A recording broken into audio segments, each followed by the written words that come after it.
پروردگار عالم نے قرآن مجید میں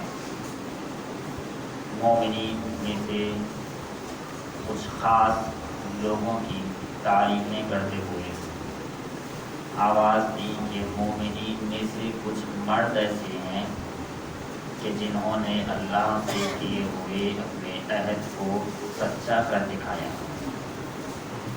ان میں سے بعض اپنی مدت پوری کر چکے ہیں اور بعض انتظار کر رہے ہیں، اور ان میں کوئی تبدیلی واقع نہیں ہوگی۔ آپ حضرات کے سامنے کربلا اور کربلا والوں کے بارے میں کچھ معروضات گزارش کی جا رہی ہیں۔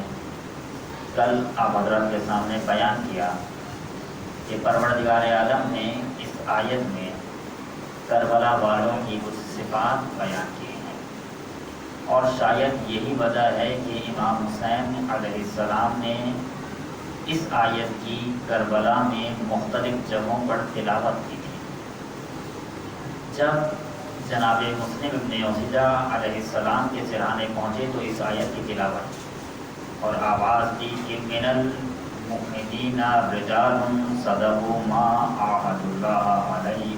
تلاوت نہیں کر رہے بلکہ یہ بتا رہے ہیں کہ مسلم تم مرد تھے، اور اس طرح سے مختلف جگہوں پر امام حسین علیہ السلام نے اس آیت کی تلاوت کی اور دنیا والوں کو بتایا کہ اگر مردانگی کہیں پائی جاتی ہے تو وہ کربلا میں پائی جاتی ہے، اور اس کی وجہ یہ ہے کہ کربلا والوں کے یہاں وفا پائی جاتی ہے۔ جہاں پر وفا پائی جاتی ہے وہاں پر مردانگی پائی جاتی ہے۔ آپ دیکھیں جناب موسیٰ علیہ السلام نے اپنی قوم کو کہا کہ چلو جا کر خدا کے راہ میں جنگ کرو، خدا کے راستے میں قتال کرو، تو جناب موسیٰ علیہ السلام کی قوم نے صاف کہہ دیا کہ موسیٰ تم جاؤ اور تمہارا پروردگار جائے اور جا کر ان سے لڑو، جب کامیاب ہو جاؤ تو ہمیں بتا دینا۔ طے یہ پایا تھا کہ جناب موسیٰ علیہ السلام کی قوم جائے اور جا کر کافروں سے لڑے، ان سے قتال کرے، ان سے جنگ کرے، لیکن لوگوں نے صاف کہہ دیا کہ موسیٰ ہم نہیں جائیں گے، جانا ہو تو آپ جائیے، آپ کا پروردگار جائے اور جب کامیاب ہو جائیں تو ہم کو بتا دینا۔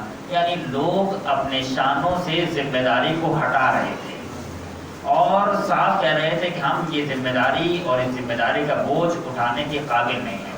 یا مثلا جناب داؤد علیہ السلام نے اپنی قوم سے کہا کہ دیکھو ہم ایک جگہ سے گزریں گے، خبردار پانی کو ہاتھ نہ لگانا، اس کے بدلے میں پروردگار عالم تمہیں ایسا صاف و شفاف اور گوارا پانی عنایت کرے گا کہ تم نے اس سے پہلے وہ پانی نہیں پیا ہوگا۔ اور آپ حضرات اس سے واقف ہیں کہ جب قوم گزرنے لگی تو اس نے جناب داؤد کی نظروں سے چھپ کر پانی پیا، اور پھر اس کا اندازہ اور نتیجہ کیا ہوا آپ حضرات کو معلوم ہے۔ ایک طرف اشارہ کرنا چاہ رہا ہوں، جناب موسیٰ کی قوم خود نہیں گئی، جناب موسیٰ کو بھیجا۔ جناب داؤد کی قوم کو منع کیا گیا تھا پانی نہ پینا، مگر انہوں نے پانی پیا۔ نہ جناب موسیٰ کی قوم نے وفا کی، نہ جناب داؤد کی قوم نے وفا کی، لیکن اللہ نے کربلا والوں کی وفا۔ جب تک حسین ابن علی رہے اور جب تک کربلا والے رہے، کربلا والوں نے اپنے آپ کو قربان کر دیا مگر حسین کو آگے نہیں جانے دیا۔ جناب موسیٰ کی قوم برعکس کر رہی تھی کہ موسیٰ تم جاؤ ہم نہیں جائیں گے، کربلا والے یہ کہہ رہے تھے کہ مولا جب تک ہم ہیں آپ کو نہیں جانے دیں گے۔ آپ نے دیکھا زمین آسمان کا فرق ہے جناب موسیٰ کی قوم میں اور کربلا والوں میں۔ جناب داؤد نے منع کیا تھا کہ خبردار پانی نہ پینا، مگر عباس کو کسی نے منع نہیں کیا تھا کہ پانی نہ پینا۔ لیکن اللہ نے وفائے کربلا اور کربلا والوں کی وفا، عباس کو کسی نے منع نہیں کیا تھا کہ عباس اگر نہر کے کنارے چلے جاؤ تو پانی نہ پینا، لیکن عباس کی وفا کا عالم یہ ہے ہاتھ میں پانی لے لیا مگر پانی لبوں تک نہ آیا۔ میرا آقا پیاسا ہے تو میں کیسے پانی پی سکتا ہوں؟ ایک صلوات اور محمد والے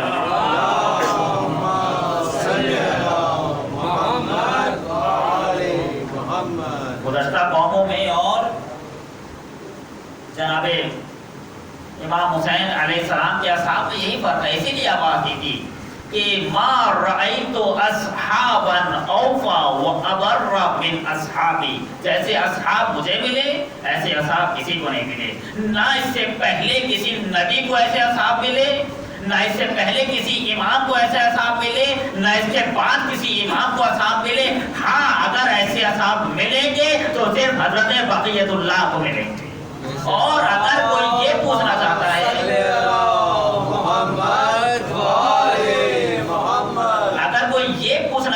ہے کہ حضرت امام زمانہ کے اصحاب کی کیا خصوصیات ہوں گی، تو اس ایک جملے میں جواب دے دوں، جو خصوصیات کربلا والوں کی تھی وہی خصوصیات امام زمانہ کے اصحاب کی ہوں گی۔ ایک سلام پر محمد و آل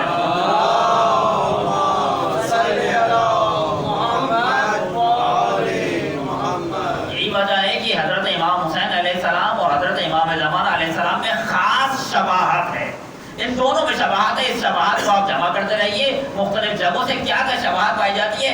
ایک شباہت یہ ہے کہ جیسے اصحاب امام حسین کو ملے ایسے اصحاب نہ پہلے کسی کو ملے نہ بعد میں کسی کو ملے، اور ویسے اصحاب صرف حضرت امام زمانہ کو ملیں گے، جیسے اصحاب امام زمانہ کو ملیں گے نہ اس سے پہلے کسی کو ملیں گے نہ اس سے بعد کسی کو ملیں گے۔ ایک سلام پر محمد و آل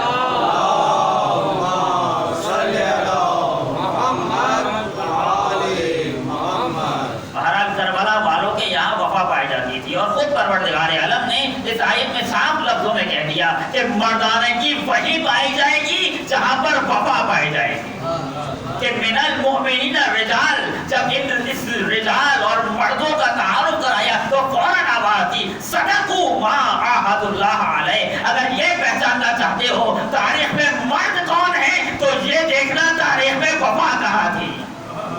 جہاں پر وفا ہے اور جہاں پر صداقت ہے، جہاں پر اس عہد کو پورا کیا گیا وہیں پر مردانگی پائی جاتی ہے۔ اور اس آیت میں پروردگار عالم نے کربلا والوں کی صفات بیان کی، کل میں نے بہت ہی تفصیل کے ساتھ بیان کر دیا، اب اگلے مرحلے پر بات لے کر جا رہا ہوں۔ ایک اور آیت میں پروردگار عالم نے کربلا والوں کی صفات بیان کی کہ اگر کربلا والوں کی صفات دیکھنے ہوں تو اس آیت کو اٹھا کر دیکھیں۔ آواز دی وَكَأَيٍّ مِّن نَّبِيٍّ قَاتَلَ مَعَهُ رِبِّيُّونَ كَثِيرٌ، نبی کے ساتھ ایک نبی کا تذکرہ کیا گیا۔ کتنے نبی ایسے ہیں کہ ان کے ساتھ خاص لوگوں نے قتال کیا، یعنی نبی کی رکاب میں کچھ لوگ لڑے اور ان لوگوں کی خصوصیات بیان کی گئی، وہی خصوصیات کربلا والوں کی تھی۔ آواز دی ربیون کثیر، کربلا والوں کی پہلی صفت کہ وہ ربی تھے۔ اب ربی کا معنی کیا کریں گے؟ بہت ہی سادہ لفظوں میں، کربلا والے خدائی تھے۔ توجہ فرمائیے گا، خدائی تھے یعنی کیا مطلب؟ کربلا والوں نے رنگ خدا لے لیا تھا۔ اب رب خدا سے یہ مراد کیا ہے؟ قرآن مجید نے آواز دی صبغۃ اللہ ومن احسن من اللہ صبغہ، اللہ کا رنگ اور اللہ کے رنگ سے بہتر کون سا رنگ ہو سکتا ہے؟ اب اللہ کا رنگ کیا ہے؟ جہاں پر سارے رنگ اتر جاتے ہیں وہاں پر خدا کا رنگ چڑھا جاتا ہے۔ نعرہ تکبیر، اللہ اکبر، نعرہ رسالت، یا رسول اللہ، نعرہ حیدری، یا نعرہ محمد بلند پر سلوات، اللہم صلی علی محمد وآل محمد۔ کربلا والے خدائی ہیں، الفاظ کو بدل دو، کربلا والے حسینی ہیں، کیونکہ جو خدائی ہے وہی حسینی ہے اور جو حسینی ہے وہی خدائی ہے۔ اس کا فیصلہ پیغمبر نے اپنی زبان سے کر دیا تھا کہ احب اللہ من احب حسینا، خدا ان سے محبت کرے گا جو حسین سے محبت کرے گا۔ جو خدائی رنگ لینا چاہتا ہے وہ حسینی رنگ لے لے، اب جو بھی جدیدی رنگ سے چھٹکارا حاصل کر لے گا وہ حسینی رنگ اپنے اوپر چڑھا لے گا۔ ایک سلام پر محمد و آل محمد۔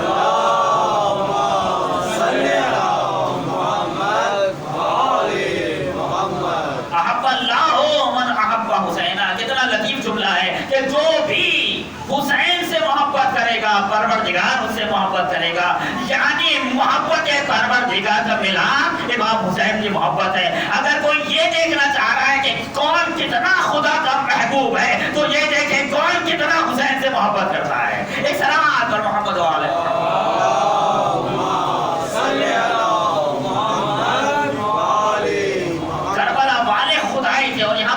بھی کہہ دوں، کربلا والے خدائی تھے۔ کیوں؟ اس لیے کہ جو بہترین بندے بندگی کرتا ہے وہ بہترین خدائی بھی کرتا ہے. اور یہ میں تھوڑی کہہ رہا ہوں، حدیث میں آیا کہ ابن آدم اطیعنی فیما امرتک، اے آدم کے بیٹے جو میں نے کہا ہے اس کی اطاعت کر. ابن آدم اطیعنی فیما امرتک، میں وہ ہوں کہ جو کسی چیز کو کہتے ہو جا تو ہو جاتی ہے. انا الذی اقول لشیء کن فیکون، میں وہ ہوں جو کسی چیز کو کہہ دیتا ہوں ہو جا تو ہو جاتی ہے. ابن آدم، اے آدم کے بیٹے میری اطاعت کر. تقول لشیء کن فیکون، میں وہ ہوں جو کسی چیز کو کہتے ہو جا تو ہو جاتی ہے. میری اطاعت کرو، پھر تم جس چیز کو کہو گے ہو جا وہ بھی ہو جائے گا. آپ نے دیکھا العبودیت جوہرۃ کن ہو ہر ربوبیہ، عبودیت ایسا جوہر ہے جس کی تہ میں ربوبیت پوشیدہ ہے. جیسے جیسے انسان خدا کا بندہ بن جائے گا رنگ خدائی لیتا جائے گا. ایک سلام پر محمد و آل محمد.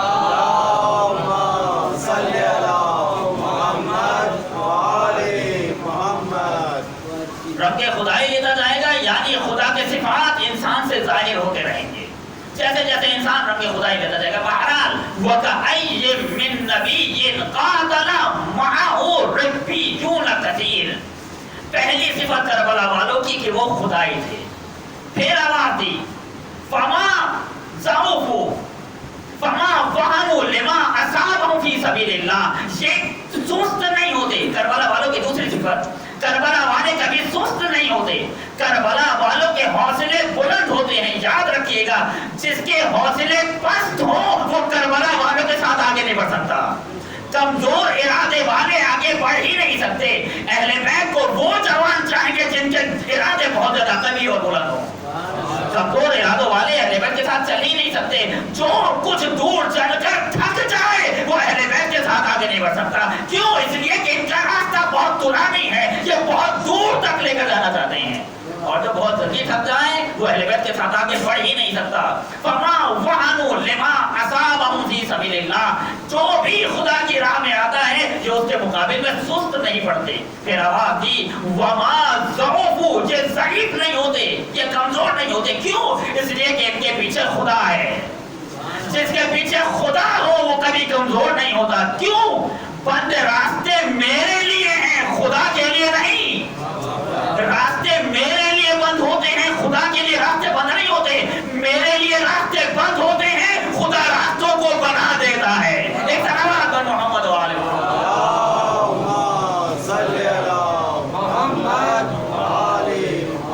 اور خود صاف لفظوں میں پروردگار عالم نے سورہ طلاق میں آواز دی کہ مَن یتق اللہ یجعل لہ مخرجا، جو بھی اللہ سے ڈرے، اللہ کا تقوی اختیار کرے. اللہ کا تقوی کیا ہے اس کو بھی رہنے دیں. جو بھی اللہ کا تقوی اختیار کرے اللہ اس کے لیے نجات کا راستہ نکال دے گا. اور پھر آواز دی وَيَرْزُقْهُ مِنْ حَيْثُ لَا يَحْتَسِبُ، اور ایسی جگہ سے رزق دے گا کہ جہاں سے تم نے گمان بھی نہیں کیا ہوگا. اور دوسری آیت میں آواز دی من فوقکم، تمہارے نیچے سے بھی رزق ملے گا، تمہارے اوپر سے بھی رزق ملے گا. اگر تم اللہ کا راستہ اختیار کرو اور اللہ کے راستے پر چلو. علماء نے فرمایا نیچے سے رزق سے کیا مراد ہے اور اوپر سے رزق سے کیا مراد ہے. نیچے یعنی مادی رزق بھی تمہیں ملے گا اور معنوی رزق بھی تمہیں ملے گا. ایک سلام پر محمد و آل محمد.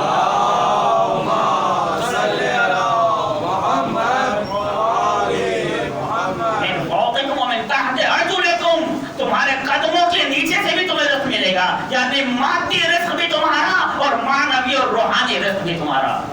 اور پھر آواز دی وَلَوْ أَنَّ أَهْلَ الْقُرَىٰ آمَنُوا وَاتَّقَوْا لَفَتَحْنَا عَلَيْهِمْ بَرَكَاتٍ مِّنَ السَّمَاءِ وَالْأَرْضِ، اگر یہ قریے والے ایمان لے آتے اور تقوی اختیار کرتے. پروردگار عالم گلا کر رہا ہے قرآن مجید میں، اگر یہ قریے والے ایمان لے آتے اور تقوی اختیار کرتے تو ہم زمین و آسمان کی برکتوں کے دروازے ان پر کھول دیتے. زمین کی بھی برکتیں تمہاری ہوتی، آسمان کی بھی برکتیں تمہاری ہوتی. غرض کہنا یہ چاہ رہا ہوں جس کے پیچھے خدا ہو وہ کبھی ضعیف نہیں ہوا کرتا، کیونکہ میں سبب کے پیچھے چلتا ہوں وہ مسبب الاسباب ہے. اس طرح پر محمد و آل محمد.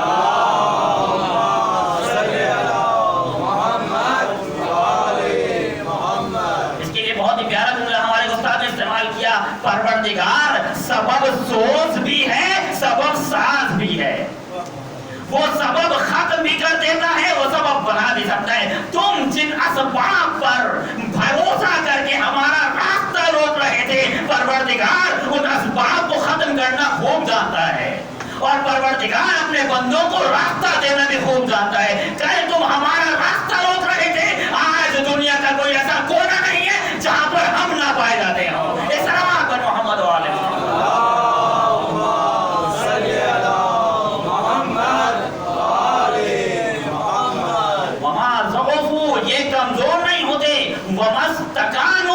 اور یہ تسلیم نہیں ہوتے کسی کے سامنے. توجہ فرمائیے گا, یہ کسی کے سامنے تسلیم نہیں ہوتے سوائے خداوند عالم کے, اور جو خدا کے سامنے تسلیم ہو جائے وہ کسی کے سامنے تسلیم نہیں ہوتا. ایک حدیث آپ حضرات کے سامنے بس اس کا ایک جملہ پڑھوں اور بات کو باتیں کروں. آواز دی کہ ان العبادہ ثلاثہ, عبادت کرنے والے تین ہیں. قوم عبد اللہ خوفا فتلک عبادت العبید. ایک قوم وہ ہے کہ جس نے پروردگار عالم کی عبادت کی خوف کے بنیاد پر, یہ غلاموں جیسی عبادت ہے. وقوم عبد اللہ طلب الثواب. ایک قوم وہ ہے کہ جس نے پروردگار عالم کی عبادت کی ثواب کی طلب میں. فتلک عبادت الاجراء. یہ تاجروں جیسی عبادت ہے, گیو اینڈ ٹیک, کچھ لو اور کچھ دو. پھر آواز دی قوم عبد اللہ حب اللہ فتلک عبادت الاحرار. ایک قوم وہ ہے کہ جس نے اللہ کی عبادت کی اس کی محبت کی بنیاد پر. یہ عبادت ہے آزادوں جیسی. اس جملے کی رجحانت دی تھی. آپ مجھے بتائیں عبادت کے معنی کیا ہے؟ عبادت کے معنی ہے بندگی, عبادت کے معنی ہے غلامی. اب اس حدیث کا معنی کریں. امام فرما رہے ہیں کہ جو بھی, جس نے بھی خدا کی عبادت کی اس کی محبت کی بنیاد پر, یہ غلامی ہے آزادوں جیسی.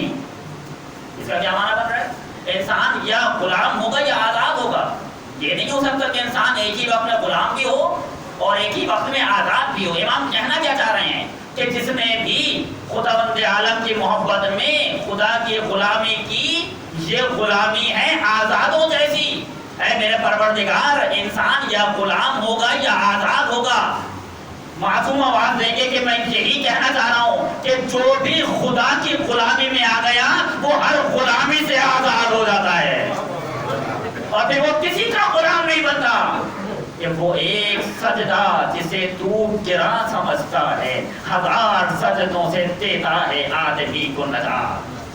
اگر انسان پروردگار عالم کے سامنے جھک جائے تو پھر کسی کے سامنے نہیں جھکتا. کیوں؟ اس لیے کہ انسان کو معلوم ہے میرا پروردگار وہ ہے جو قادر بھی ہے, حی بھی ہے اور عالم بھی ہے.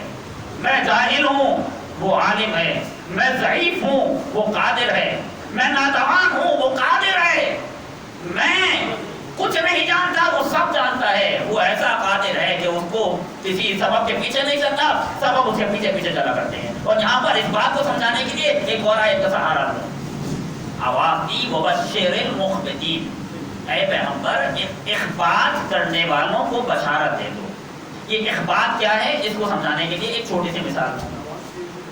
اخبار ایک خاص کیفیت کا نام ہے جو علماء نے ایک مثال کے ذریعے سے اس کیفیت کو واضح کیا کہ اونٹ کے سر میں کیڑے ہو جاتے ہیں, اور جب اونٹ کو یہ محسوس ہوتا ہے کہ اس کے سر میں کیڑے ہیں, کیونکہ اونٹ صحرائی جانور ہے, صحرا میں جاتا ہے, اپنے سر کو جھکا دیتا ہے اور زمین پہ رکھ دیتا ہے. پروردگار عالم نے ایک پرندہ بنایا ہے, اس پرندے کی غذا اونٹ کے سر میں پڑنے والے یہ کیڑے ہیں. وہ پرندہ آتا ہے, اپنی چونچ سے, چھوٹی سی چونچ سے اونٹ کا آپریشن کرتا ہے اور وہ کیڑے کھانا شروع کر دیتا ہے. جب اونٹ کے وہ کیڑے ختم ہو جاتے ہیں وہ پرندہ اڑ جاتا ہے اور یہ اونٹ بھی چلا جاتا ہے. کہتے ہیں اسی کیفیت کو اخبار کہا جاتا ہے کہ تم خدا کے سامنے سر جھکا دو, تمہارا آپریشن وہ خود ہی کر دے گا. اس طرح پر محمد و آل محمد.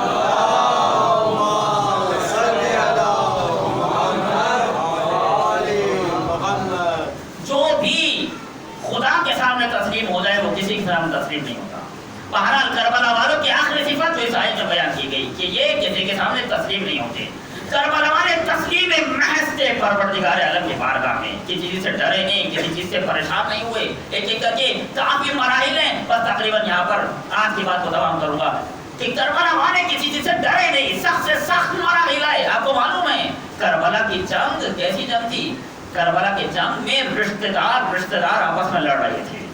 بھائی بھائی آپس میں لڑ رہے تھے، یہاں بھی بھائی اور وہاں بھی بھائی، دو بھائی ہیں، عمر ابن غزرہ اور علی ابن غزرہ، ایک بھائی حسینی اور ایک بھائی یزیدی، رشتہ دار آپس میں لڑ رہے ہیں، رشتہ داروں میں لڑائی ہو رہی ہے، کیوں؟ حسین ابن علی نے ہر فرق کو مٹا دیا۔ کل جو جملہ بیان کرنا چاہ رہا تھا حضرات کے سامنے کہ کربلا کی جنگ سے پہلے سنی اور شیعہ نظر آئے تھے، مگر کربلا کے بعد یا کوئی حسینی ہے یا یزیدی ہے، اور اس میں کوئی فرق نہیں ہے، کوئی بھائی ہو یا بھائی نہ ہو، کوئی رشتہ دار ہو یا رشتہ دار نہ ہو، جو بھی اس راستے پر آ جائے وہ ہمارا ہے۔ انہوں نے کہہ دیا محمد وہاں کا ہے مگر ہمارا ہی بیٹا ہے۔ اسلام پر محمد و آل محمد۔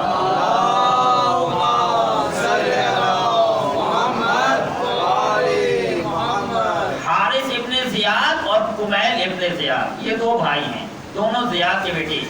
کمیل ابن زیاد کون ہے؟ جو دعائے کمیل والے کمیل ہیں، جن کو امیر المومنین علیہ السلام نے دعائے کمیل تعلیم فرمائی۔ اور حارث ابن زیاد کون ہے سنیں گے؟ یہ دو بھائی جو ایک زیاد کی اولاد، کمیل امیر المومنین کا صحابی اور حارث جناب مسلم کے بچوں کا قاتل۔ اب دیکھیں گے کربلا کی جنگ کیسی جنگ ہے۔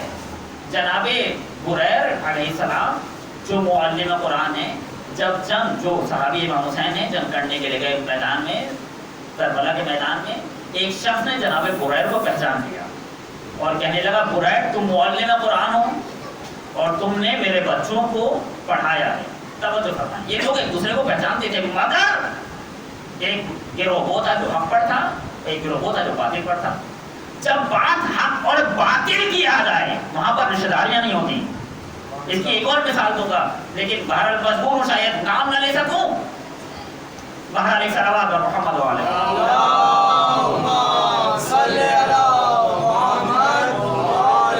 محمد۔ ہمارے یہاں بات اندر سے زیادہ باہر زیادہ جاتی ہے، ہمیں آواز آئے نہ آئے لیکن باہر آواز سب کو جاتی ہے۔ بہرحال نام لیے بغیر بیان کرو، جو سمجھ گئے وہ سمجھ گئے۔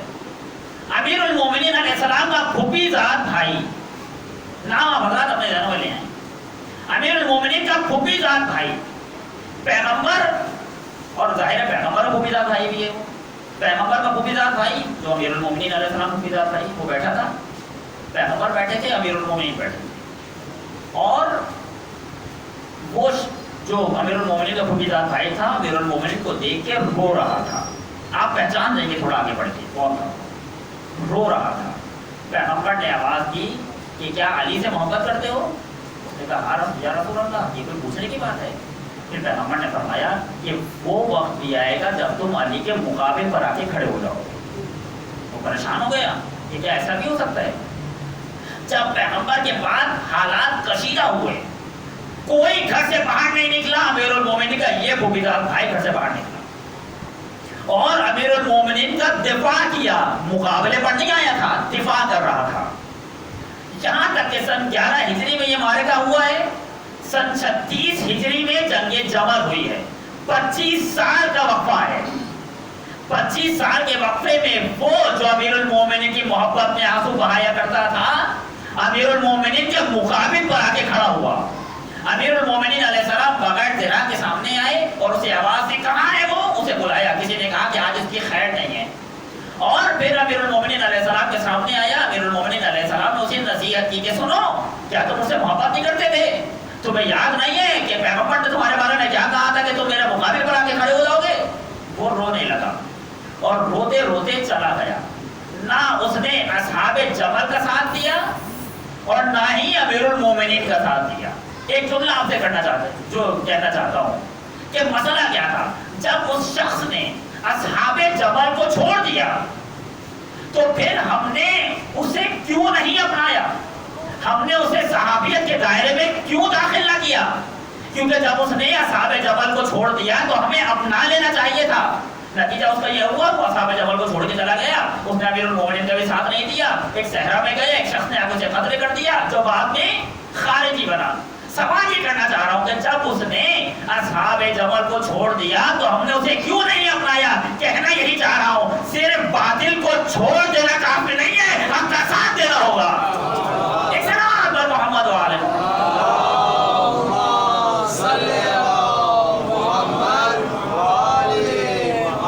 یہ کہہ دینا کہ میں نیوٹرل ہوں اور میں بے طرف